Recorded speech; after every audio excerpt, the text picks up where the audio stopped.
ঘৃণা করে যদি কেউ ছেড়ে দিতে পারে আল্লাহর কাছে সে মুত্তাকি। আমার এখানে পরীক্ষা করার বিষয়, আমাদের যে মোবাইল আছে না, এই মোবাইলের ভেতরে অনেকের এমন এমন ভিডিও আছে যেটা নিচে দেখলে আনন্দ পায় আর অন্য দেখলে লজ্জা পায়। এটা মুত্তাকির পরিপন্থী কাজ।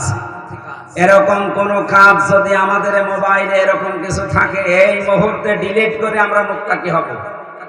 করেন তো, কারা কারা ডিলিট করবেন হাত তোলেন তো দেখি। আমরা মোবাইল নিয়ে আসেন দেখি কার কি আছে, আগে দেখে ওয়াজ শুরু করছি। এখন আগে ডিলিট করেন। যেটা নিজে দেখলে আনন্দ পায়, অন্য কেউ দেখলে লজ্জা পান, এই মুহূর্তে সে নারী হোক পুরুষ হোক এক্ষুনি ডিলিট করা লাগবে। আমারটা নেন আপনি। অন্তত আমি দেখলে যেটা ভালো লাগে মানুষ দেখলেও ভালো লাগবে। আমার এর ভেতরে অধিকাংশ আমার বিশ্ববিদ্যালয়ের স্যারদের লেকচার আছে, শুধু প্রায় 250টা লেকচার আছে। বিশ্বের আন্তর্জাতিক স্কলার যারা, এনাদের লেকচার ভরা আছে। আমি এখান থেকে কিছু জ্ঞান নেওয়ার চেষ্টা করি। আর এমন এমন মানুষের মোবাইল শুধু অর্ধ উলঙ্গ নাচ আছে, বলেন সুবহানাল্লাহ। সুতরাং আশা করছি সাতক্ষীরার মানুষ এমনি এরা মাসলুম মানুষ। আমার তো মনে হয় বাংলাদেশে আল্লাহ যদি জান্নাত দেওয়া আরম্ভ করে 64 জেলা দিয়ে, এতে সাতক্ষীরা শুরু করবে আগে। কারণ এদের উপরে যে জুলুম হয়েছে 15.5 বছর সারা বাংলাদেশ মিলেও হয়নি। এটা বাংলাদেশের দ্বিতীয় ফিলিস্তিন। হ্যাঁ, কথা বলেন না কেন? বুলডোজার দিয়ে বাড়ি ঘর ভেঙে দেওয়া, কি আশ্চর্য। যদিও 5 তারিখের পর থেকে আমরা কিছু দেখলাম হালকা পাতলা, তাও সাতক্ষীরার মতো কিছুই হয়নি। 15.5 বছরের শোধ তুলতে হলে তো এতটা সময় লাগবে। এই জন্য আমরা আশা করছি মুত্তাকি হওয়ার জন্য যে প্রথম শর্তটা বললাম, আল্লাহর নিষিদ্ধ কাজ যেটা আপনি নিজে দেখলে ভালো লাগে, অন্য কেউ দেখলে আপনি লজ্জা পেয়ে যান, এটা মুত্তাকির বিপরীত কাজ। আশা করছি এক্ষুনি বা বাড়ি যেয়ে ওটা ডিলিট করে দেবেন। আর যেখানে থাকবেন মনে করবেন আমার সামনে একজন আছে, উনি আমার মালিক, বলেন আলহামদুলিল্লাহ। আল্লাহ জানে এই টেন্ডেন্সি আমাকে সহ প্রত্যেকের ভেতরে বদ্ধমূল করে দেয়।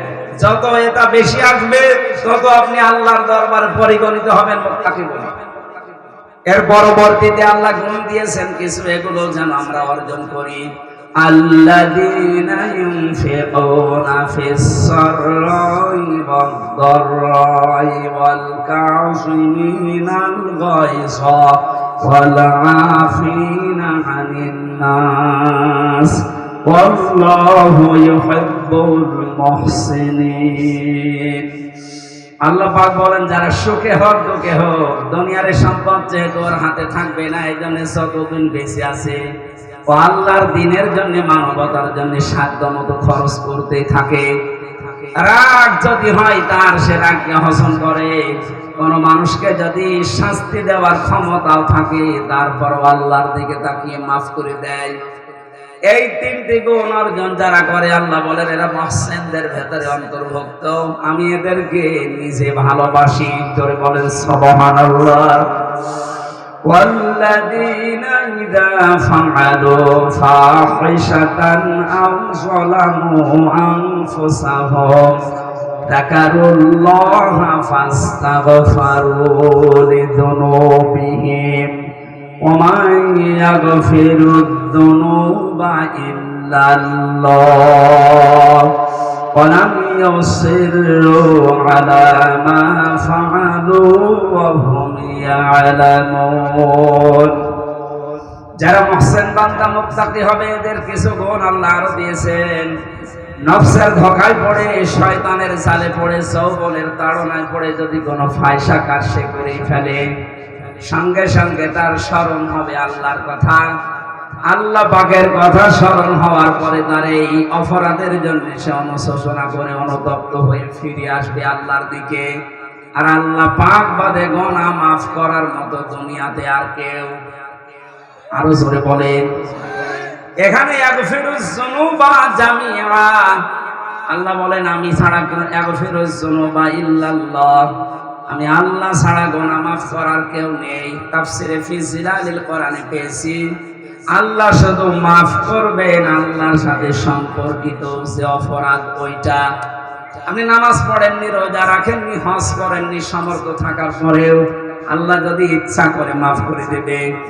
কিন্তু কোন মানুষ যদি তার বান্দার অধিকার নষ্ট করে, হক নষ্ট করে, যতদিন সে ক্ষমা না করবে আল্লাহ ক্ষমা করবে না।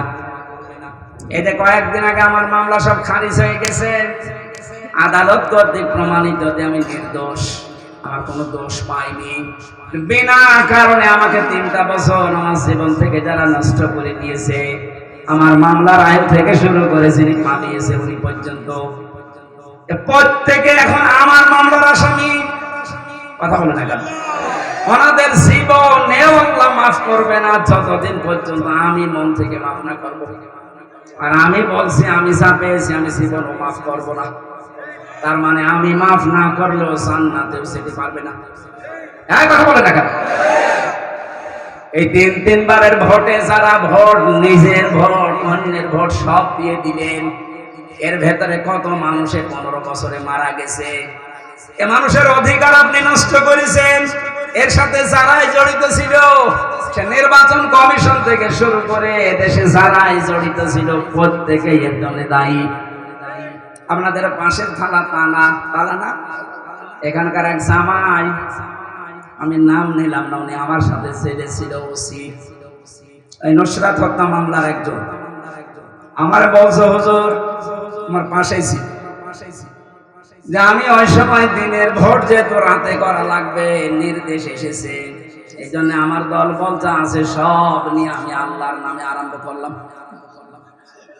আমি তাও আবার ব্যাখ্যা বলেছিলাম, এই কারণে আমার শোনাচ্ছে। ফজর পর্যন্ত কাজ করলাম, বাক্স জমা দিয়ে দিলাম, এবার গোসল করে ওযু করে নামাজে দাঁড়ালাম। জানলাম আমি যাই করেছি তুমি আমারে মাফ করে দাও। আমারে বলছো হুজুরে তওবা কি হয়েছে? না, এই আর কি মারা হয়েছে। কারণ আপনি তো অপরাধ আল্লাহর কাছে করেননি, করেছেন হামজার কাছে। একটা এমপির আন্ডারে 3.5 লাখ 4 লাখ মানুষ থাকে, তাদের ভোট আপনি জোর করে দিয়ে দিলেন, তাদেরকে দিতে দেননি। ওই দিন থেকে আপনি এতদিন জেলে আছেন, এর ভেতরে কত মানুষ মারা গেছে। কথা বলেন কেন? কত মানুষ মারা গেছে, তাদের কাছে আপনি এখন মাফ চাবেন কি করে? আর যারা জীবিত আছে সবার কাছে তো আপনি যেতে পারবেন না, আপনার দুনিয়াও শেষ, আখিরাতও শেষ। সুতরাং এইরকম কোন কাজ যেন আমরা না করি যে দুনিয়াও শেষ হয়ে যাচ্ছে, আখিরাতও শেষ।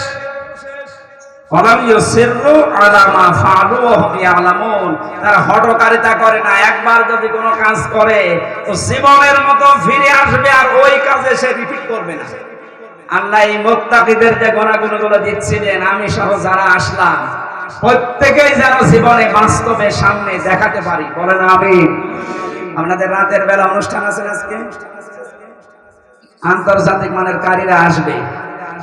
আমার মনে হয় আমার যে শরীরের অবস্থা, যত জার্নি আজকে, কালকে এমনিতেই 3টা ছিল, আজকেও 3টা। আমি প্রচন্ড গরমে আর পারছি না, আমি অপারগ মাপ চাচ্ছি। আগামী বছর যদি সময় পাই রাতের বেলা এসার পরে তুলে দেবেন। কথা নভেম্বর 2 তারিখ থেকে অর্ডার দিয়ে দেবো। ঠিক না?